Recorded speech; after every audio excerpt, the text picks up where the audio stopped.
वैशाख का महीना सबसे पवित्र महीना माना जाता है और कहते हैं इस महीने में भगवान विष्णु का विशेष आशीर्वाद प्राप्त होता है। जिस किसी को भी भगवान विष्णु और माता लक्ष्मी का आशीर्वाद चाहिए तो इस महीने में कुछ काम जरूर करें। नमस्कार दोस्तों, स्वागत है आप सभी का आपके अपने हिंदी पुरातन ज्ञान चैनल में। आज हम जानेंगे वैशाख के माह में कुछ ऐसे कार्य जिन्हें भूलकर भी नहीं करना चाहिए। हिंदी पंचांग के अनुसार वैशाखी माह बहुत ही पवित्र माना गया है। इस माह में किया जाने वाला कोई भी कार्य हो वो निष्फल नहीं होता है। हिंदू कैलेंडर के अनुसार इस साल का दूसरा महीना माना जाता है और वैशाख के माह में अक्षय तृतीया भी आती है।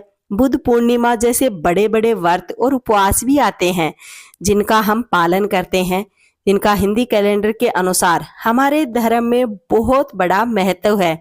इसी वजह से वैशाख का महीने में जल और छाया दान करने का महत्व है। कहा जाता है इससे भगवान विष्णु और माता लक्ष्मी का आशीर्वाद प्राप्त होता है। धार्मिक मान्यताओं के अनुसार इस माह में त्रेता युग का आरंभ हुआ था। इसी वजह से इसका धर्म अत्यधिक बढ़ जाता है या इस महीने में किया गया कोई भी कार्य हो इसके धर्म का महत्व अत्यधिक बढ़ जाता है और ये महीना माधव यानी भगवान विष्णु को समर्पित होता है। इस महीने में कोई भी कार्य करें, चाहे आप अच्छा करें गलत करें, जो भी करें वो निष्फल नहीं जाता है। भगवान विष्णु को प्रसन्न करने के लिए और माता लक्ष्मी का आशीर्वाद प्राप्त करने के लिए भक्त पर सदैव कृपा बनी रहे। तो इसके लिए वीडियो को लाइक करें और चैनल को सब्सक्राइब जरूर करें। अगर आप माता लक्ष्मी के सच्चे भक्त हैं तो कमेंट में जय माँ लक्ष्मी जरूर लिखें। माता लक्ष्मी की कृपा सदैव बनी रहेगी। ऐसे कौन से कार्य हैं जिन्हें करने से लक्ष्मी जल्द से जल्द प्रसन्न हो जाती है और भगवान और माता लक्ष्मी का आशीर्वाद प्राप्त कर सकते हैं, तो चलिए जानते हैं। पहला, वैशाख के माह में पवित्र नदियों में स्नान करना बड़ा शुभ माना जाता है। ऐसा कहा जाता है कि इस माह में पवित्र नदियों में स्नान करने से देवी देवताओं की कृपा प्राप्त होती है, जिससे मनुष्य के समस्त पाप नष्ट हो जाते हैं। चाहे कैसे भी पाप हो सारे इस महीने में नष्ट हो जाते हैं। दूसरा, वैशाख के माह में दान करने का भी अत्यंत फलदायी माह माना जाता है। इसीलिए इस महीने में आप अपनी श्रद्धा के अनुसार जरूरतमंदों को भोजन, वस्त्र और धन का दान जरूर करें। ऐसा करने से या ऐसा करने वाले व्यक्ति का सौभाग्य की प्राप्ति होती है और समाज में उसकी मान सम्मान और प्रतिष्ठा में भी बढ़ोतरी होती है। तीसरा, वैशाख के माह में देवी देवताओं की विधि अनुसार पूजा अर्चना करें। ऐसा करने का विधान माना जाता है। इसी के विशेष रूप में भगवान विष्णु और माता लक्ष्मी की साथ ही सदाशिव और भगवान हनुमान की भी पूजा करें। इन सभी को भगवान का आशीर्वाद भी प्राप्त होता है। जो भी भक्त इन भगवानों की या जो भी श्रद्धा के अनुसार कार्य करता है, इस माह में भंडारा लगाता है, तो उसके मान सम्मान में बढ़ोतरी के साथ ही आर्थिक उन्नति के भी मार्ग खुल जाते हैं। चौथा, वैशाख के माह में देवी देवताओं के मंत्रों का जाप करना बड़ा उचित माना जाता है। ऐसा करने से उनकी कृपा दृष्टि सदैव बनी रहती है और इससे मनवांछित फलों की प्राप्ति भी होती है। भगवान सभी की मनोकामनाएं भी पूर्ण करते हैं। आपने देखा होगा कि इस माह में ज्यादातर भगवान के भजन या भंडारे चलते रहते हैं। पांचवा, इसी माह में पितरों को पिंडदान करना भी उत्तम फलदायी होता है। माना जाता है कि ऐसा करने से व्यक्ति को अगर कोई पितृदोष होता है तो उससे भी छुटकारा पाया जा सकता है और शुभ यानी अच्छे फलों की प्राप्ति होती है। यह आपका कोई बहुत दिनों से अटका हुआ कार्य होता है वो भी जल्द से जल्द ही पूर्ण हो जाता है। छठा, वैशाख का महीना बड़ा ही गर्म रहता है।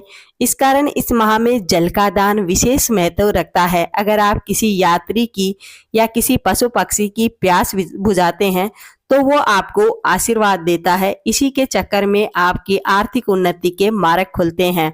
या पानी पीने की व्यवस्था कर देते हैं, जैसे प्याऊ या फिर कोई भी ऐसा कार्य जैसे भंडारा कर देते हैं, तो उससे भगवान विष्णु और माता लक्ष्मी का आशीर्वाद उस भक्त पर सदैव बना रहता है। जो भी भक्त जल और छाया चाहने वाले की इच्छा पूरी करता है उसे भगवान का आशीर्वाद तो मिलता ही मिलता है। वैसाख के महीने में शिवलिंग पर अगर रोज सुबह ठंडा दूध चढ़ाएं और ओम नमो शिवाय का मंत्र का जाप करें, तो इस मंत्र का जाप अगर 11 बार कर देते हैं तो जाप करने से ही आपके जीवन की सारी समस्याएं नष्ट हो जाएंगी। और अगर आपने 21 बार जाप करते हुए चंदन का लेप कर दिया शिवलिंग पर, तो आपकी जो भी मन की इच्छा होगी वो जरूर पूरी होगी। 8वां, अगर आपके आसपास कोई भी मंदिर हो, जैसे शनिदेव का मंदिर हो, शिव जी का मंदिर हो या फिर हनुमान जी का मंदिर हो, वहां पर कोई भी छायादार पौधा लगाएं या फिर आप अपने घर के आसपास या सड़क के आसपास कोई भी ऐसा छायादार वृक्ष लगा देते हैं, तो इससे भगवान विष्णु और माता लक्ष्मी की विशेष कृपा प्राप्त रहती है। जितने भी लोग उस छाया का आश्रय लेते हैं वो सभी उसको आशीष देते हैं। इसी के चलते आपकी धन में वृद्धि होने लगेगी और आपकी यश और कीर्ति फैलने लगेगी। सदैव भगवान विष्णु का उन पर आशीर्वाद बना रहेगा और ऐसे भक्त का भगवान विष्णु बहुत जल्द ही प्रार्थना पूरी करते हैं।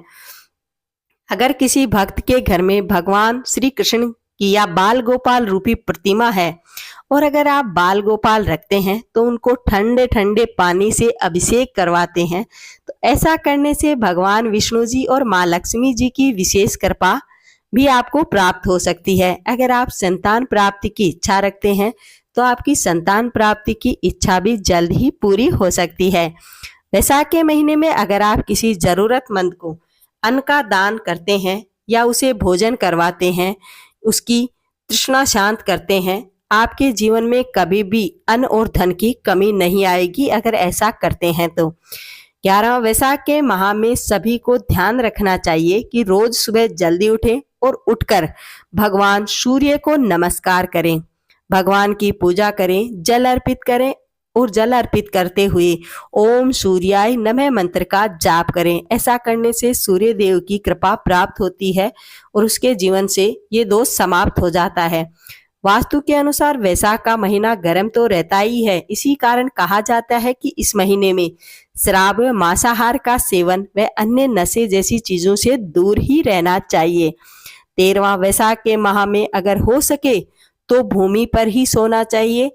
भूमि पर शयन करने से रोग और शोक से बच सकते हैं। 14वां, इन दिनों में गर्मी अत्यधिक रहती है, इसलिए धूप ज्यादा होती है, इसी कारण अपने शरीर और स्वास्थ्य को ज्यादा से ज्यादा ध्यान रखें जिससे कि आप स्वस्थ रह सकें।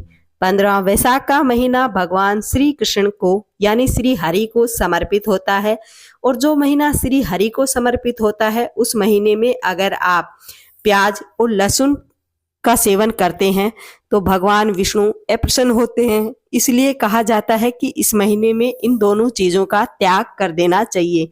वैसाख के महीने को अत्यंत गर्म रहता है, इसीलिए इस महीने में ध्यान रखें और हो सके तो एक बार तेल मालिश करके जरूर नहाएं।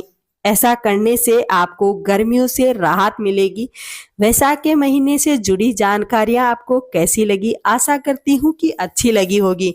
वीडियो को लाइक करें और चैनल को सब्सक्राइब करें। माता लक्ष्मी और भगवान विष्णु जी के सच्चे भक्त हैं तो कमेंट में जय माँ लक्ष्मी लिखना ना भूलें। आप सभी से अनुरोध है कि इस वीडियो को इतना ज़्यादा फैलाएं कि मेरा भी चैनल मोनेटाइज हो जाए।